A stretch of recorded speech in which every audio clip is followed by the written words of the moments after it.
Olá, meus caros alunos do curso de Segurança Cibernética Fundamental. Sejam bem-vindos a mais um encontro.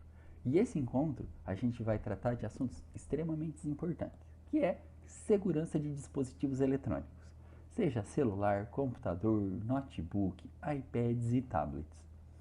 Antes de começar o conteúdo, eu vou mostrar para vocês todo o plano de ensino e aprendizagem para que você entenda perfeitamente qual é o objetivo dessas aulas.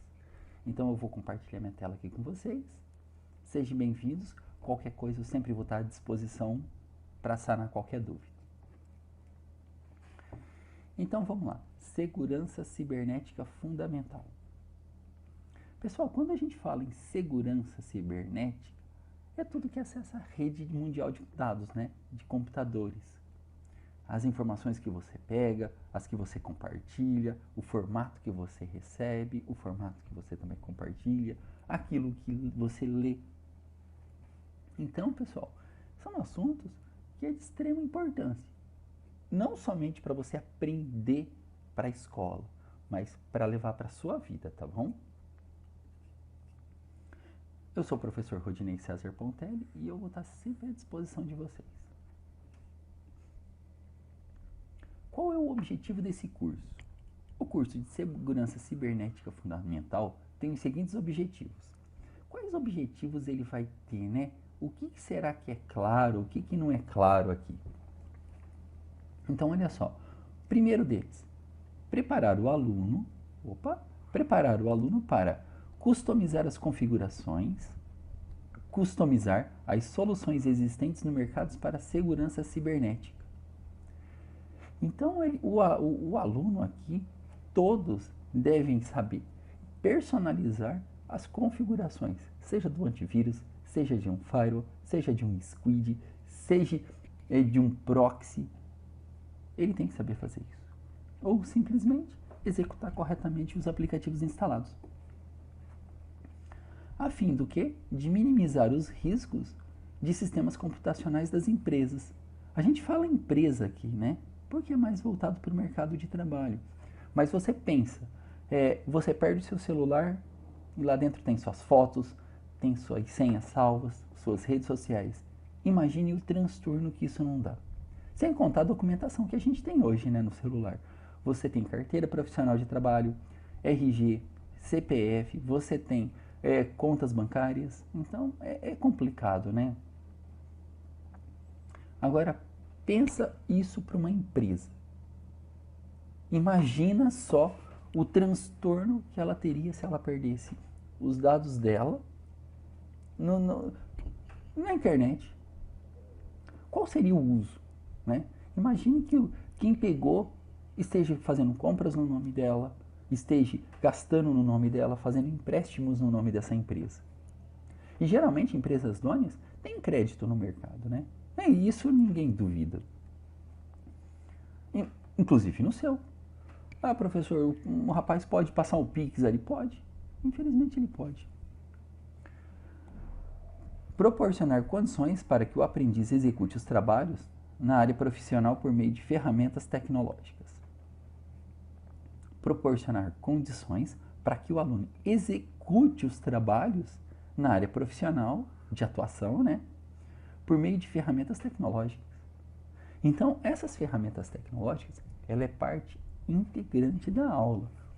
Aos poucos, tirando esses primeiros momentos aqui, né, que são bastante teóricos, logo nós só teremos práticas profissionais. Como que usa, como que instala, como configura, como que remove. Eu acho que é nesse momento que as aulas se tornam mais agradáveis, né? Porém, prática sem a teoria não é grande coisa, né? Porque, afinal, por que você está fazendo isso? Você sabe por que você está atualizando a vacina de um antivírus? Não, você só atualiza. Então, a prática sem a teoria também não ajuda muito. Então, as duas coisas têm que andar junto. Teoria e prática, elas vão caminhando juntinhas, tá bom? Então, pessoal, esse daqui é os objetivos. Qual é o objetivo? Inserir você no mercado de trabalho para que você desempenhe suas funções corretamente, para que você não passe assim dúvidas e nem coloque informações em risco. vale para você também. Técnicas e competências gerais. Qual é a competência de quem trabalha nessa área? A competência de quem trabalha nessa área. Então, pessoal, a primeira coisa, identificar as ameaças de segurança existentes na organização. A segunda é escolher as soluções adequadas para corrigir as vulnerabilidades detectadas. São duas coisas bem distintas, mas elas andam muito juntas.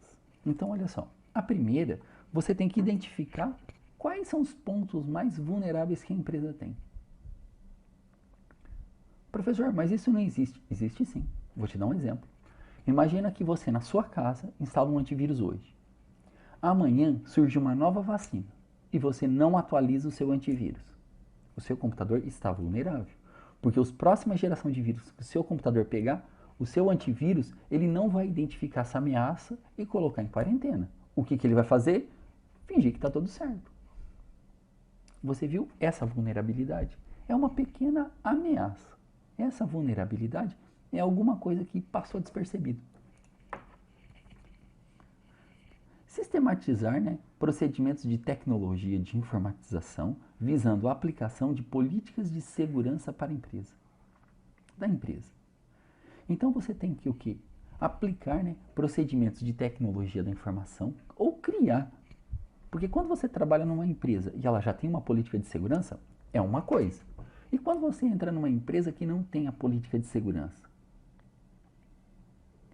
A parte mais difícil é lidar com as pessoas. Porque toda mudança que você fizer, todo mundo reage mal. Todo mundo tem medo. Vou dar um exemplo.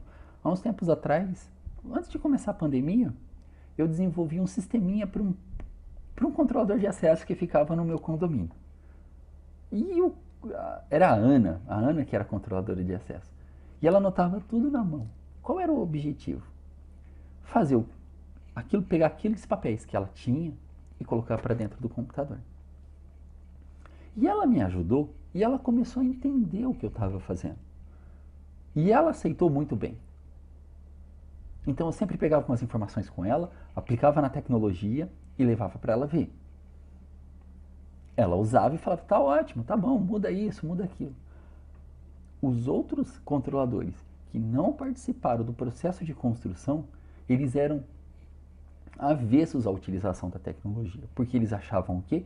Que aquela tecnologia ia tirar o emprego deles. E como que você lida com isso? Então, isso causa uma sensação extremamente incômoda. Por que essa ação incômoda? Porque o objetivo da aplicação web era o quê? Informatizar a empresa deles. Só isso. E eles achavam que ia tirar o emprego deles, que eles iam ficar desempregados. O que aconteceu? Quem aceitou bem essa mudança, permaneceu. Quem não aceitou foi transferido de posto. Quem aceitou bem teve que se qualificar, teve que começar a aprender a usar computador, entrar na internet, abrir páginas, fechar páginas, digitar corretamente. Porque tudo que ela fazia, o morador era notificado na hora. Então, se chegava uma carta, ela cadastrava a carta e a carta notificava o morador. Olha, você tem uma correspondência. Isso, depois de pronto e implementado, facilitou muito, porque ela não precisou mais de interfonar da portaria para a unidade do morador para falar assim, olha, tem correspondência, você pode vir retirar? Nossa, na hora todo mundo ficava sabendo. E isso facilitou bastante. Moral, ela fez outros cursos, virou chefe de seção lá do setor dela e saiu do nosso condomínio. E todo mundo que entra acaba utilizando. Foi feito para um condomínio só. Hoje deve ter uns 6 condomínios rodando esse mesmo sisteminha, que foi feito inclusive com a participação dela. E ela é super feliz com isso, gente. Nossa, que bacana. Então aqui, sistematizar procedimentos de tecnologia visando a aplicação das políticas de segurança. Foi aplicado política de segurança, tipo nome, senha, ficou super bacana. Mas legal mesmo, tá bom?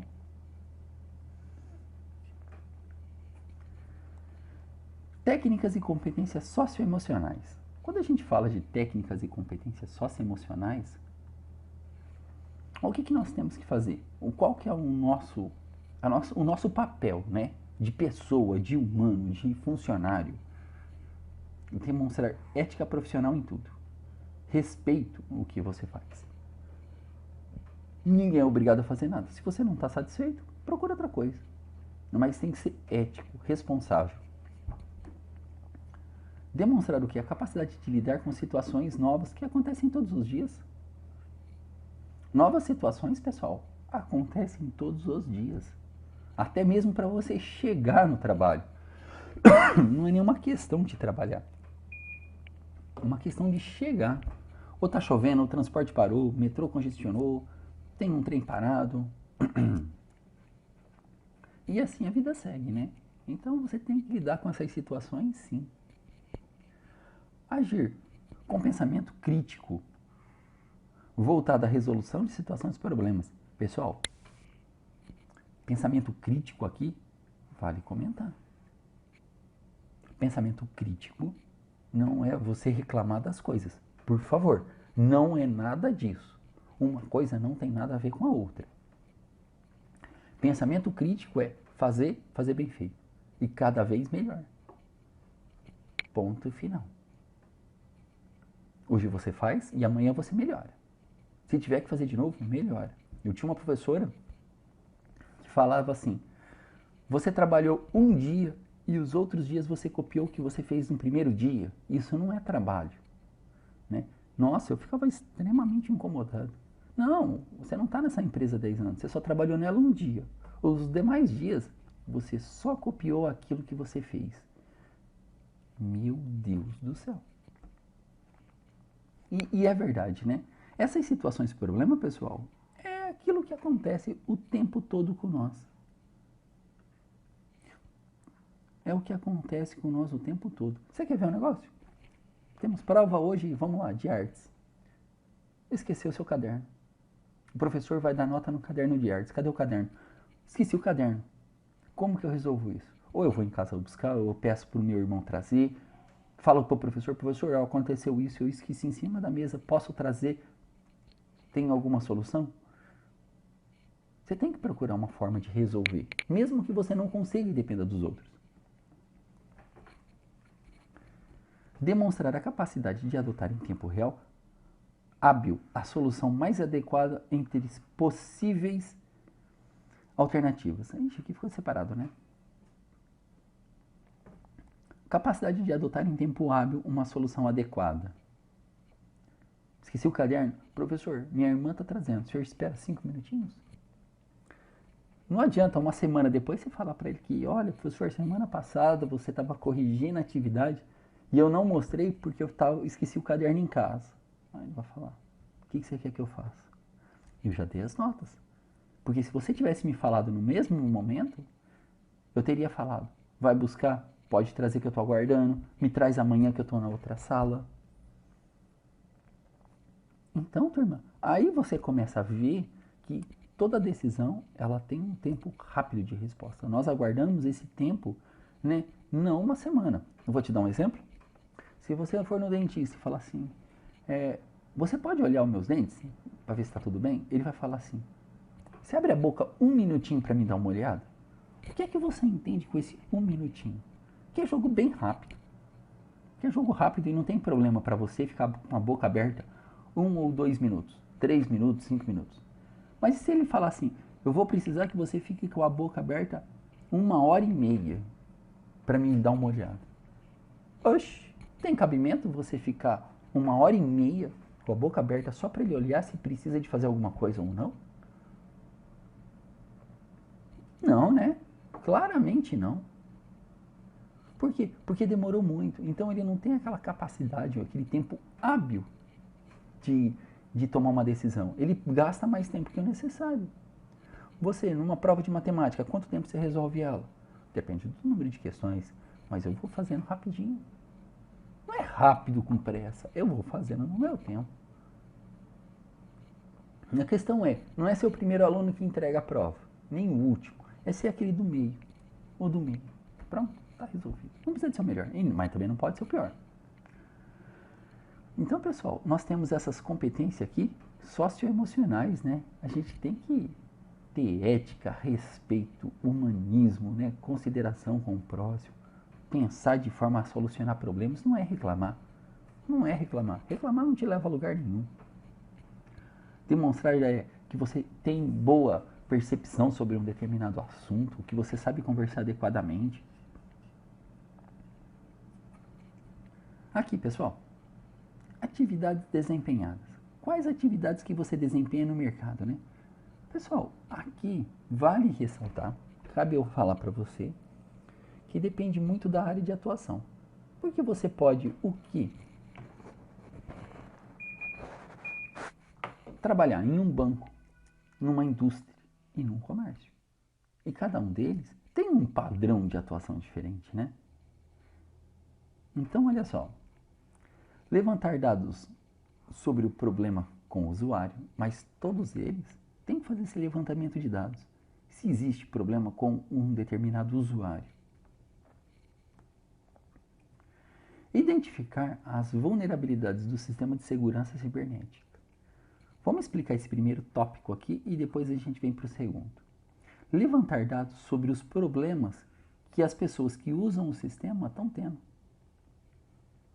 De repente, o computador amanheceu lento. Quando o computador amanhece lento, o que a gente faz? Chora.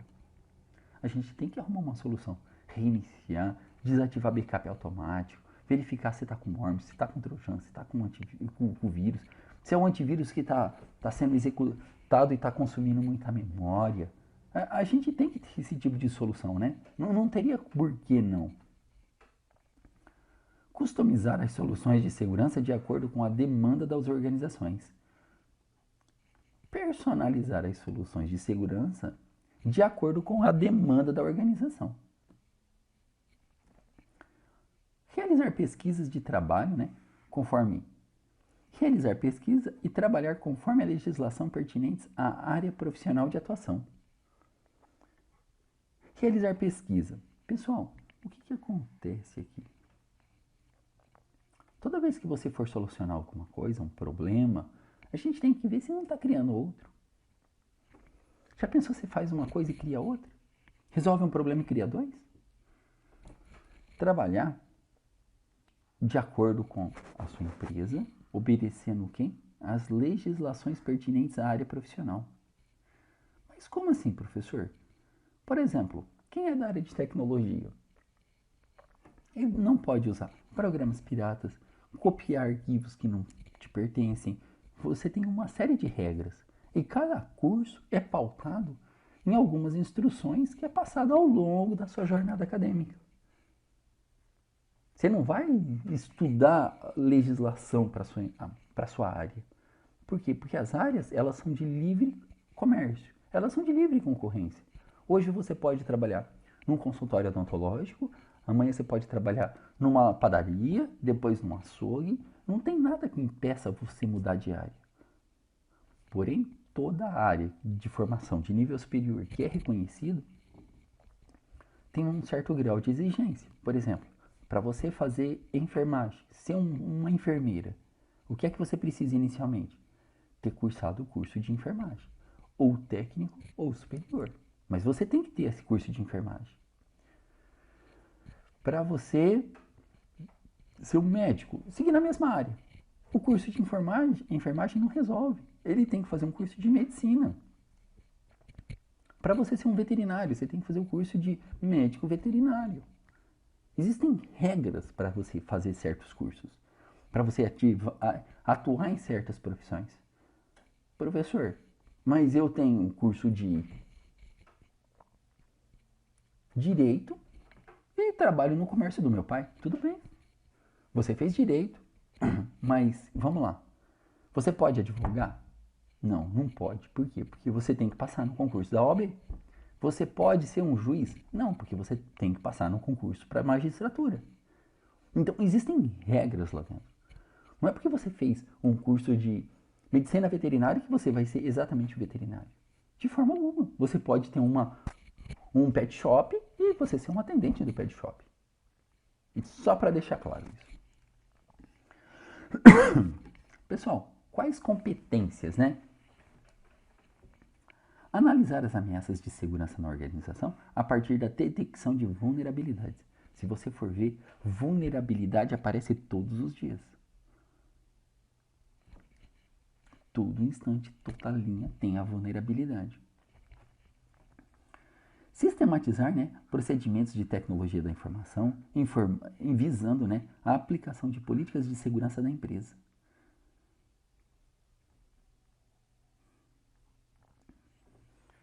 Olha que fantástico!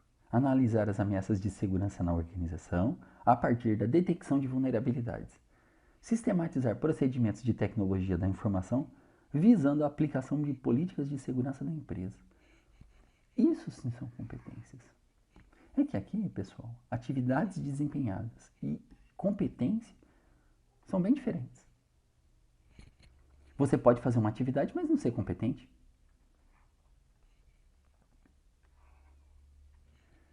Você pode ser, por exemplo, ajudar o seu pai numa pastelaria, vendendo um salgado na rua, vendendo um bolo. Mas você tem dificuldade em lidar com dinheiro, você não sabe contar moeda, você não sabe dar troco. Então, existe um certo grau de confiança e competência no que se faz. E o nosso objetivo aqui é assuntos tecnológicos. Você tem que dominar todas as tecnologias. Continuando aqui, pessoal. Habilidade. Olha a habilidade aqui. Identificar ameaças detectadas na segurança da informação do ambiente corporativo. Professor, todo ambiente corporativo é igual? Não. Mas todo mundo usa o computador? Fato. Fato. O fato de você ter computadores na sua casa não quer dizer que o vizinho tem os mesmos objetivos que você. Você usa o seu computador para fazer o quê? As atividades escolares. Você entra no CSMP lá de vocês e faz todas as lições. Até ficar tudo verdinho, bonitinho, né? Filho. Aí o vizinho usa para trabalhar. E é um computador da empresa que ele usa dentro da casa dele. Então, você já viu que tem regras diferentes. Por quê? Porque para a empresa dele existe uma política de aplicação para uso das tecnologias. Se ele não obedecer essas regras, ele vai ser demitido, dispensado por justa causa. Professor, quais são as regras? Por exemplo, não usar os dispositivos eletrônicos para joguinhos, não usar os dispositivos digitais e os computadores para e-mails pessoais. Você não pode abrir. Você não pode ficar navegando na internet somente nas páginas das empresas. Então ela pode criar uma série de restrições quanto a isso, tá bom? Configurar e personalizar as soluções de segurança para a correção de vulnerabilidades encontradas na organização. Essa é a parte fundamental. Eu identifico um problema e corrijo ele. Aplicar os procedimentos de segurança presentes nas políticas de segurança da empresa. Olha a política de segurança. Política da empresa. O funcionário não pode atrasar mais que 10 minutos, senão ele vai ficar com falta. É uma política e ela é aplicada. Não gosto da política, professor? Tudo bem, procure outro emprego. Ninguém vai mudar a política por causa de você. É você que se adapta à organização. Por isso que eu falo, né? O procedimento que nem vocês, né? Que vão começar em estágios e tal. Esse estágio é um namoro para saber se a empresa gosta de você e você gosta das regras da empresa. Casou? Tá dentro. Não casou? Tenta outro. Porque para a empresa é fácil dispensar. Não, não é. É mais difícil para a empresa do que para você que é um trabalhador. Isso é verdade. É muito mais difícil para uma empresa do que para o trabalhador. O trabalhador, ele vai ali achar outro rapidinho. Mas para a empresa arrumar alguém que sirva adequadamente, demora muito. Não, professor, no mesmo dia vai ter outro lá. Vai ter outro dia, mas pode ser que não dê certo. Início rodízio, vai ficar até quando? Executar procedimentos de segurança pautados na ética profissional. Principais tópicos. O que a gente vai trabalhar aqui, pessoal? Inicialmente a gente começou aqui, com cartilhas de segurança para a internet. Por quê? Porque é um assunto bem tranquilo e muito importante. Depois a gente entra em conceitos de informação, características, mecanismos de segurança, política de segurança, mecanismos de segurança, criptografia. Por quê? Porque existe uma ordem de aprendizagem. Não adianta eu colocar mecanismos de segurança antes de segurança para a internet e conceitos de segurança da informação. Porque o conceito da informação é simples, né? Mas não é superficial do jeito que a gente olha. Então, pessoal, os primeiros tópicos que nós estamos trabalhando é esse aqui, cartilhas de segurança para a internet. E a gente fala de golpe, boato, vírus, malware, trojano, tudo que você imaginar. Aí depois a gente tem conceitos de segurança da informação, mecanismos de segurança da informação. Qual é a característica da segurança da informação? Qual a política, né? O que a minha empresa, eu digitei, a polícia vai falar, vou digitar a política de segurança da informação para a minha empresa. E você coloca logo no primeiro tópico. É proibido trazer pendrives. Nossa, eu sei que você começou bem. Lógico, você não vai dar essa pancada em todo mundo logo no primeiro parágrafo, né? Você vai ter que fazer um documentinho falando assim, olha, a política de segurança tem por objetivo, né, manter você, seus dados e a organização segura. E para que tudo permaneça seguro, você tem que seguir essas regrinhas aqui. Não utilizar pendrive, não navegar na internet em qualquer site que não é recomendado, manter o seu computador atualizado. O pessoal de tecnologia sempre vai estar verificando o equipamento em si, manutenções periódicas. Show de bola. Criptografias e firewall, segurança da rede de computadores e dispositivos móveis, né? Isso daqui é muito importante. Identificação de vulnerabilidade. Pessoal, essas identificações, ela corre junto com esse tópico aqui, tá bom? Com a segurança da internet. E existe uma sequência de aulas, pessoal, imperdíveis. Você tem que assistir todas. Ou praticamente as que você achar mais interessante. Mas é importante que você acompanhe todas elas. Porque ao longo desses anos letivos aqui, nossa, é muito tempo. Então cabe tranquilamente, aula a aula, você vai vencendo. E aqui, principais tópicos também, né? Engenharia social, varredura e análise, negação de serviços, teste de penetração e vulnerabilidade, SQL Injection, footprint, né? Descoberta de informação. Então aqui, pessoal, nesse momento, esse conteúdo, ele é muito importante.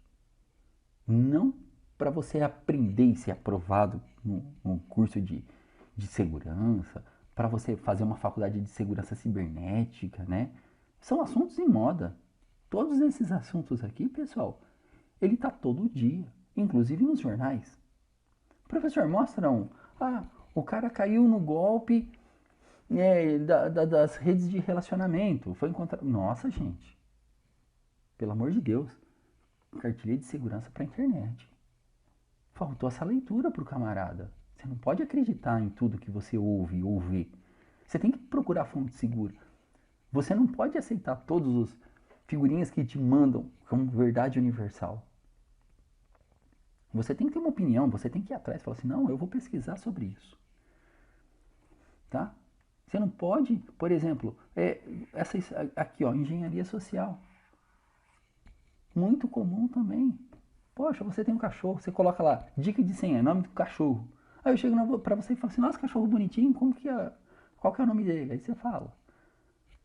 1, 2, 3, 4, 5, 6, mudar. Nossa, eu já sei a senha. 1, 2, 3, 4, 5, 6, mudar. Esse é nome de cachorro, professor? Tá? Então, pessoal, agora a gente vai ver todo esse material que é super importante, mas eu queria que ficasse claro para vocês aqui tudo que a gente vai aprender, extremamente importante, tá bom? Então, vem comigo e vamos agora conhecer o nosso material da aula de hoje, tá bom? Obrigado. Vem. Turminha, nessa atividade, o que é que nós vamos estar tratando? A gente vai estar tratando backups, cópias de segurança, tudo bem? No primeiro momento, mais teoria, já partimos para a prática. Então, olha aqui, turma. Opa, nem começou e já começou errado, né? Cópia de segurança nos backups. Deixa eu ajustar esse tamanho aqui, né? Cópia de segurança. Você já imaginou o que aconteceria se, de uma hora para outra, perdesse algumas ou até mesmo todos os seus dados armazenados no seu computador?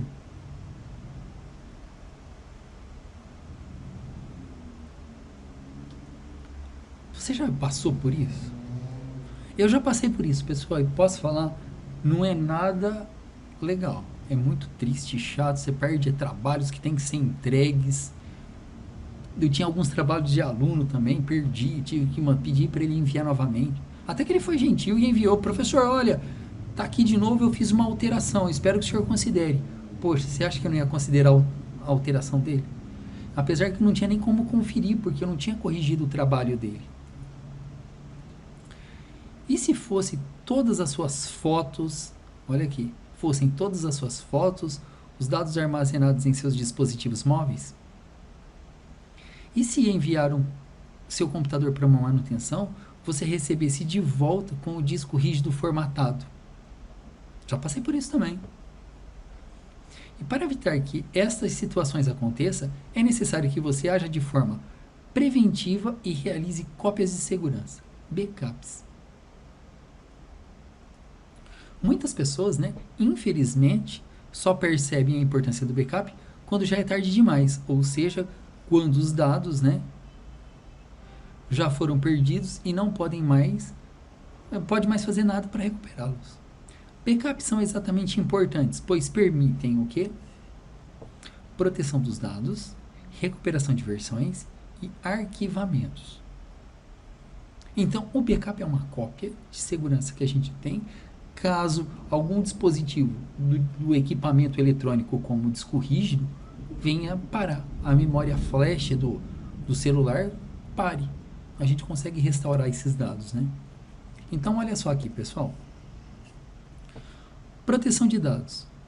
Você pode preservar seus dados para que sejam recuperados em situações de falha de disco rígido, atualizações mal sucedidas do sistema operacional, exclusão ou substituição acidental dos arquivos, ação de códigos maliciosos, atacantes, perda, furto de dispositivos. Recuperação de versão.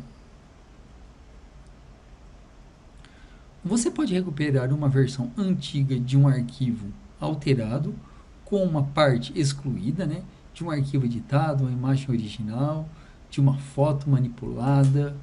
Então, é muito importante essa recuperação de versão. Essa recuperação de versão, ela garante a recuperação de versão anteriores do mesmo documento. Olha que show de bola! Então, pessoal, esse último trecho aqui, ó, que é o arquivamento, né? O que significa esse arquivamento? Quem trabalha em escritório sabe o que é o arquivo morto. É o arquivamento, onde você coloca e não mexe mais, está arquivado. Você pode tirar para alguma conferência de algum documento, mas enfim, o arquivamento é isso. Você pode, olha só, o arquivamento permite que você pode copiar ou mover dados que deseja ou que precisa guardar, mas que não são necessários no seu dia a dia e que realmente, né, raramente, muito difícil, são alterados, manipulados, tá bom? Muitos sistemas operacionais já possuem ferramentas de backup integrado. E também há a opção de instalar programas externos.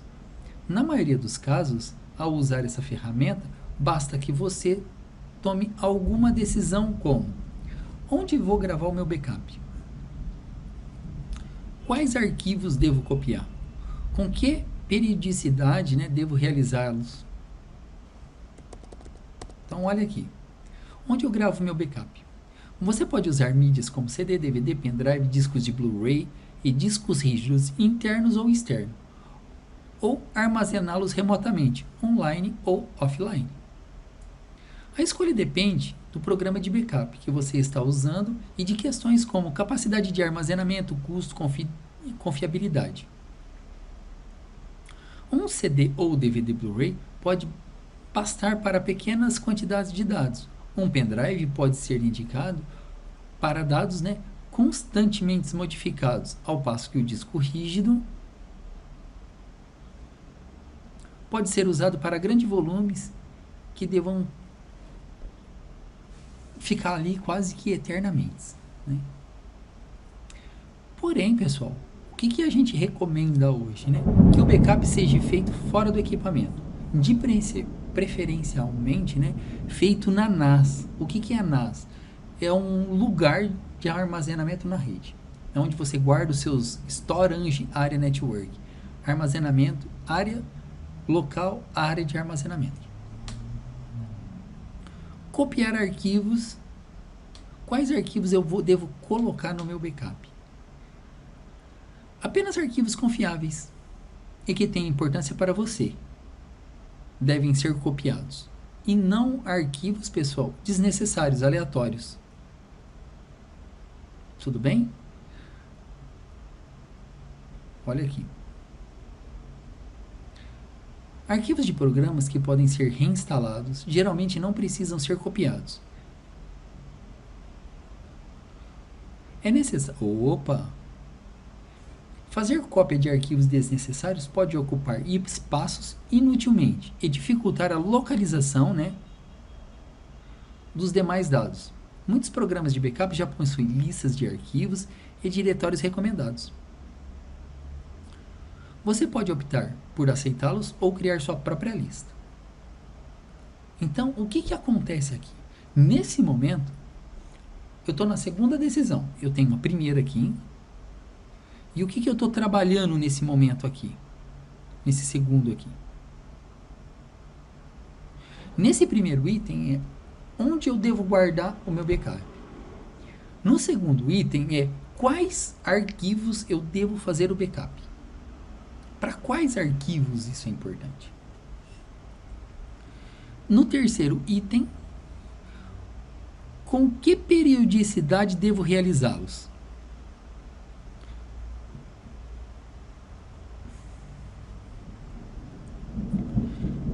Depende da frequência que você cria ou modifica os seus arquivos, né?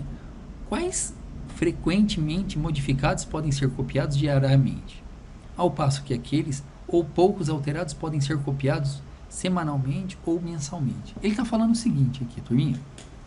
Para você ter uma regrinha de backup, o backup deve ser criado assim, diariamente para arquivos que você faz backup diariamente.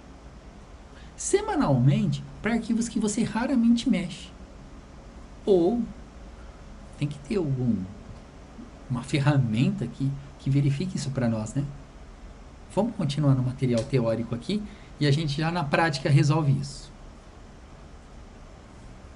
Então, antes da gente realizar algum backup ou fazer qualquer atividade, os cuidados que devemos tomar. Quais cuidados que nós devemos tomar? Olha aqui. Mantenha os seus backups atualizados, de acordo com a frequência que os dados são alterados. Mantenha o backup atualizado. Vou mostrar aqui para vocês, pessoal, antes de partir para a prática, que aqui, olha só, eu tenho um sistema de backup e ele vai fazendo o backup automaticamente. Automaticamente. Eu uso essa ferramenta aqui, ó, preferências do Time Machine. Ele cria imagens locais, faz de hora em hora, durante 24 horas, ele cria um backup diário. Então, o backup é feito de hora em hora. E no final do dia, ele gera um backup diário.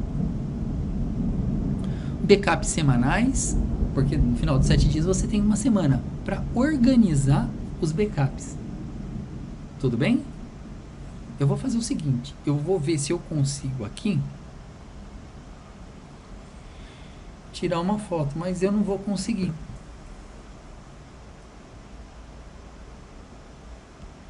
Bom, enfim. Aí ele fala assim, ó, falta 55 minutos para terminar o backup. Tenho 799 gigas encontrados, né, de backups encriptografados. Show Time Machine no menu. Olha aqui ele aqui. Eu gosto de ver ele que tá funcionando, porque uma vez eu deixei sem mostrar, né? Sabe o que aconteceu? Ficou quase um mês sem backup. A hora que eu fui ver, já era. Mas por que ele parou o backup? Porque o disco ficou cheio. E ele me deu uma notificação e eu ignorei aquela mensagem de seu espaço está acabando. E eu sempre vou ignorando as mensagens. Aqui ele está falando, olha só, que eu tenho uma atualização para fazer. Isso é uma questão de segurança, né? Depois eu atualizo aqui, ou fazemos junto em sala de aula. Mantenha os seus backups em locais seguros, bem condicionados, longe de poeira, muito calor ou umidade. E com acesso restrito, apenas pessoas autorizadas. Porque, veja só, se os meus discos de backup sumirem, aí fica complicado, né? Configure para que seus backups sejam realizados automaticamente e certifique de que eles estejam realmente sendo feitos.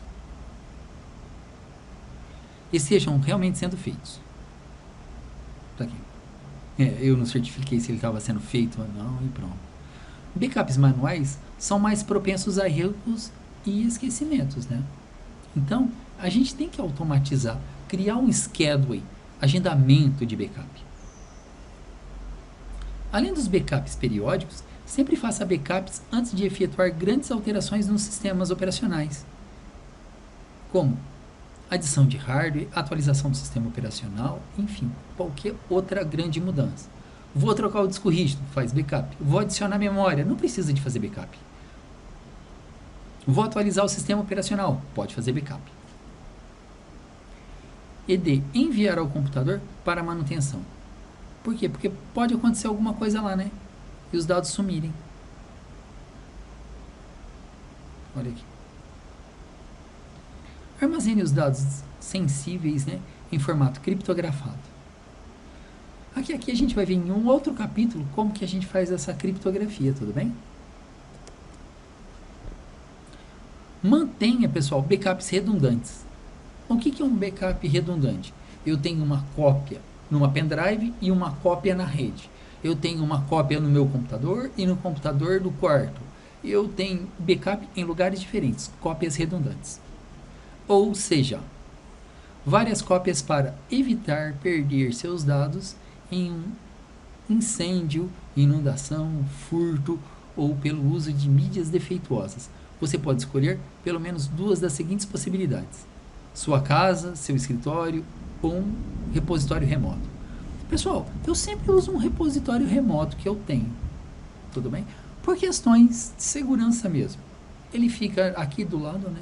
Não é junto com o meu computador, mas ele é um dispositivo que na rede mesmo você consegue transferir os arquivos. Olha só ele. Ele se chama Time Machine. E tudo que eu coloco aqui, ele vira backup. Se você olhar, esse daqui é o meu arquivo de backup do meu computador, ó, JetInfo. Olha o tamanho dele, 500 GB. Os outros arquivos é que eu arrasto para cá, olha só. Eu vou arrastando. E é um backupzinho também, né? Mas não é profissional, porque às vezes eu posso me perder nos meus recursos e não saber se eu fiz ou não a cópia, sobrescrever arquivo errado, renomear outros arquivos, né? E não é esse o nosso objetivo.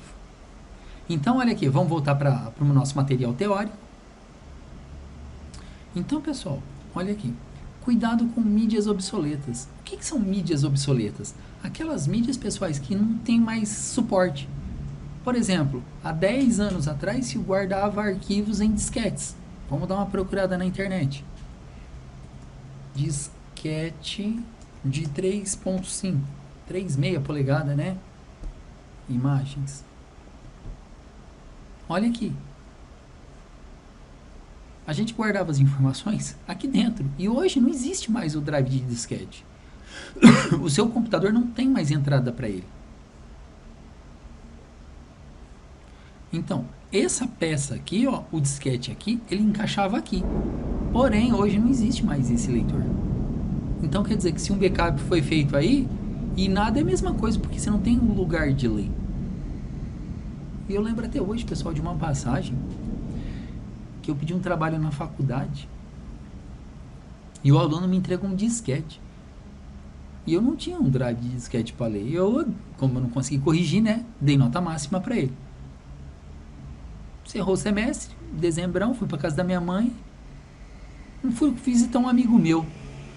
Pô, eu vi que ele tinha um drive de disquete. Falei, meu, você lê um arquivo para mim? Falei. Aí eu fui lá, né, levei o disquete, tchuf.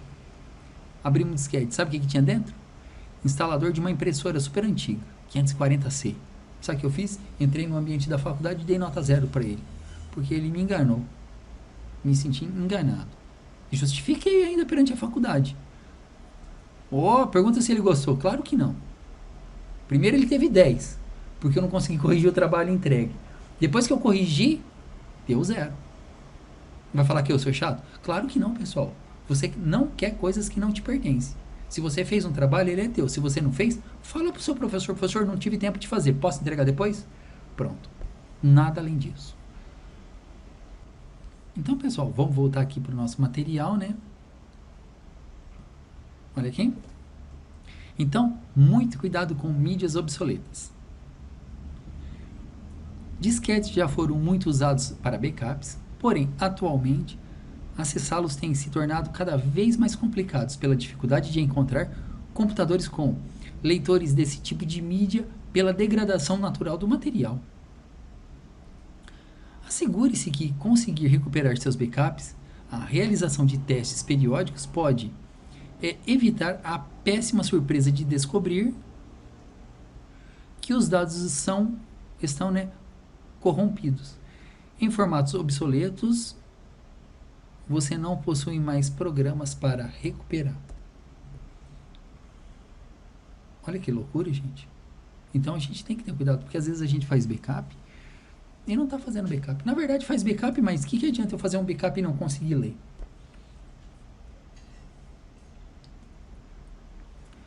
Mantenha seus backups organizados e identificados. Você pode usar etiquetá-los, né, ou nomeá-los com informações que facilitem a localização, como o tipo do dado e a data da gravação. Copie os dados que você considere importante e evite aqueles que podem ser obtidos de fontes externas confiáveis, como os referentes, né, aos sistemas operacionais e aos programas instalados. Nunca recupere um backup sem desconfiar que ele contém os dados que são confiáveis. Por isso que guardar um backup bem guardado, pessoal, é extremamente importante.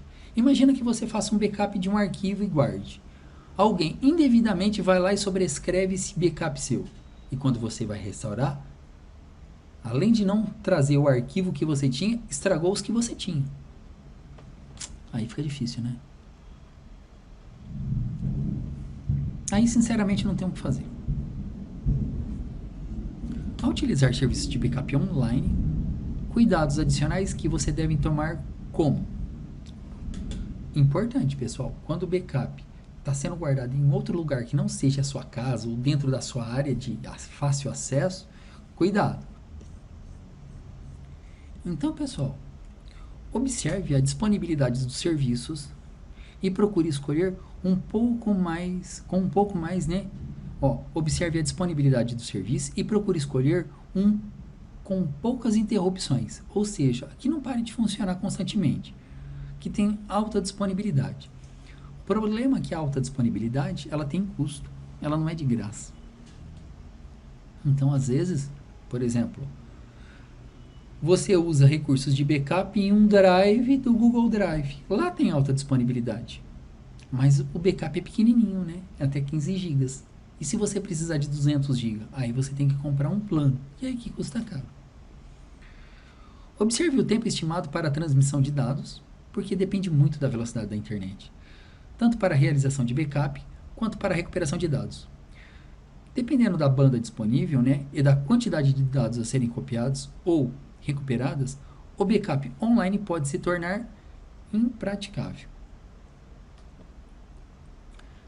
Seja seletivo, né, ao escolher serviços. Observe critérios como suporte, tempo do mercado, né, há quanto tempo o serviço é oferecido, a opinião dos demais usuários, outras referências que a gente possa ter.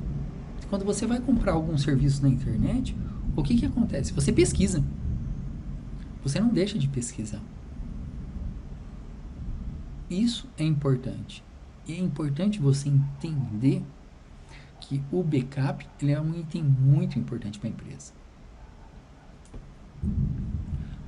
Leve em consideração o tempo dos seus arquivos serão mantidos, o espaço de armazenamento, política de privacidade e segurança. Procure aqueles nos quais seus dados trafegam pela rede de forma criptografada. Caso esteja essa possibilidade, procure você mesmo criptografar os dados antes de enviá-lo. Então, ou você criptografa, ou o backup faz criptografia, né? Sempre que você fizer um backup, sempre vai registrar o log. Sempre que um backup é feito, existe o log de registro. O que é um log? É um arquivo TXT que tem as informações do backup. Nossa, na prática, pessoal, você nem clica no log, você deixa abandonado. Vamos aqui, vamos continuar. E na verdade, pessoal, ninguém se preocupa muito com o log, né? Não se preocupa mesmo. Só vai se preocupar na hora que a gente faz o backup, restaura e dá um erro. Fala assim que o backup não está corrompido. Aí a gente vai olhar no log e fala que o backup não pode ser concluído porque tinha alguém usando um determinado arquivo. Então, o que é log? Log é o registro de atividades gerado por um programa em serviços de um computador. Então, olha só. Log é um registro de uma atividade gerada por um programa, por programas e serviços em computadores. Ele pode ficar armazenado em arquivos, na memória do computador ou em uma base de dados. O pior lugar para se deixar ele é na memória do computador. Esse lugar aqui, pessoal, não recomendo. A partir da análise desta informação, você poderá ser capaz de... Pessoal, por que eu não recomendo? Porque tudo que a gente usa vai na memória do computador. E se a gente sobrecarregar o log na memória, a gente perde espaço de trabalho no computador, né? Então, olha aqui, pessoal, vamos ver o que é log? Log é um termo técnico que se refere a registros de atividades de diversos tipos, como, por exemplo, de conexões, informação sobre a conexão de um computador e a internet, acesso a aplicativos, informações de acesso a um computador, a uma aplicação da internet, bastante coisinha, né? Detectar o uso indevido do seu computador, como um usuário tentando acessar arquivos, outros usuários ou alterar arquivos de sistema. Detectar um atacante, como força bruta ou exploração de vulnerabilidade. Rastrear, auditar as ações executadas pelos usuários do computador, programas utilizados, comandos executados em tempo de uso de sistema. Detectar problemas de hardware ou programas em serviços instalados. Quando a gente executa um software e ele dá algum erro, ele gera um log. Qual a importância do log? Manter os registros de falha.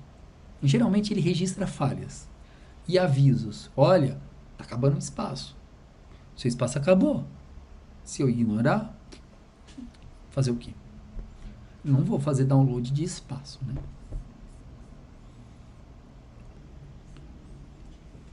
Então, pessoal, indo para a reta final. Baseado nisso, nessas informações, né, você pode tornar medidas preventivas para tentar evitar, né, que um problema maior ocorra. Ou, caso não seja possível, tente reduzir os danos de alguma forma. Alguns exemplos são: se o disco rígido do computador estiver apresentando alguma mensagem de erro, você pode antecipar, né, fazer backups dos dados contidos no HD naquele momento e mandar para manutenção. Se um atacante estiver tentando explorar a vulnerabilidade do seu computador, você pode verificar as medidas preventivas que já foram aplicadas para que isso não ocorra mais.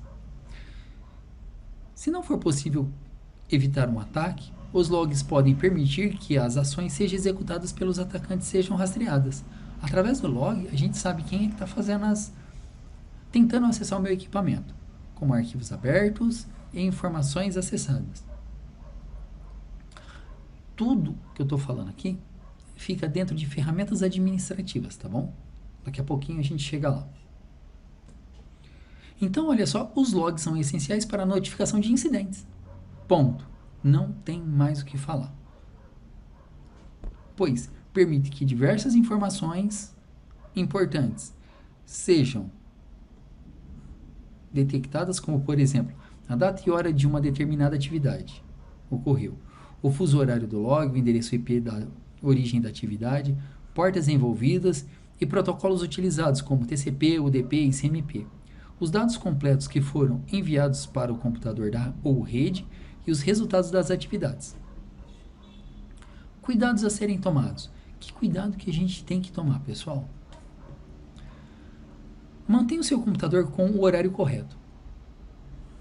O horário em que o log é registrado, é usado, na correlação dos incidentes de segurança, por esse motivo deve estar sincronizados com o time.windows, alguma coisa assim. Verifique se o espaço livre no seu computador. Verifique o espaço em disco livre do seu computador. Logs podem ocupar bastante espaço em disco, dependendo das configurações feitas, Evite registrar dados desnecessários, pois, além de poder ocupar o espaço excessivo em disco, também pode degradar o desempenho do computador. Imagina se tiver numa memória RAM. Comprometer a execução de tarefas básicas e dificultar a localização da informação de interesse. Fique atento, e desconfie de casos que perceba que os logs dos seus computadores foram apagados ou que deixem de ser gerados por um período de tempo. Muitos atacantes, na tentativa de esconder as ações executadas, desabilitam serviços de log e para os registros, de relacionamento ao ataque ou até mesmo do próprio arquivo do log. O que acontece? Se você parar o log, ele para de registrar. Se ele parar de registrar, não tem como saber a origem do atacante.